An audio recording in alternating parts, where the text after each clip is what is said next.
Hello every one. So നമ്മൾ സാധാരണ evening view കാണിച്ചിരുന്നൊരു പോയിൻ്റായിരുന്നു ഇത്. നമ്മളെ സൺസെറ്റിൻ്റെ പോയിൻ്റായിരുന്നു. ഇപ്പോൾ കണ്ടോ, ഫുള്ള് പുക കാര്യങ്ങളൊക്കെയാണ്. ഉച്ചക്കാല സമയത്തായിരുന്നു ഇങ്ങനെ കോഴിക്കോട് സ്ഥലമെന്തോ തീപിടുത്തമുണ്ട് എന്നുള്ള ന്യൂസൊക്കെ വരുന്നത്. സോ ഷിഫ്റ്റ് കഴിഞ്ഞ് പുറത്തേക്ക് ഇറങ്ങിയ സമയത്ത് ആണ് റോഡ് ഫുള്ള് ബ്ലോക്കൊക്കെ ചെയ്ത് ബാരിക്കേഡൊക്കെ വെച്ച് വണ്ടികളൊക്കെ ഏതൊക്കെയോ വഴി തിരിച്ചു വിടുന്നൊക്കെ ഉണ്ടായിരുന്നു. സ്റ്റാൻഡിലെത്തി ബസ്സുണ്ടോ നോക്കാനാണ് മെയിനായിട്ട് പോയത്. അപ്പോൾ ഈ ഒരു വ്യൂ ആണ് ഫുള്ള് കാണുന്നത്. ഫുള്ള് തീയും പുകയും.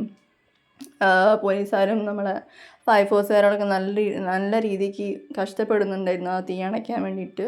സോ അത് മാത്രമല്ല, അതിൻ്റെ ഇടയ്ക്ക് കുറേ ചേട്ടന്മാർ ഏത് വഴിക്ക് പോരുത് എന്ന് പറയുന്നു ആ വഴിക്ക് തിക്കി തള്ളി പോകുന്നുണ്ടായിരുന്നു. എന്ത് കാണാനാന്ന് എനിക്ക് മനസ്സിലായില്ല. ഞാൻ മെല്ലെ പുറത്തിറങ്ങി ബസ്സൊക്കെ ഇതിലൂടെ വരുന്നതൊക്കെ നോക്കി ഇങ്ങനെ നിൽക്കുമായിരുന്നു.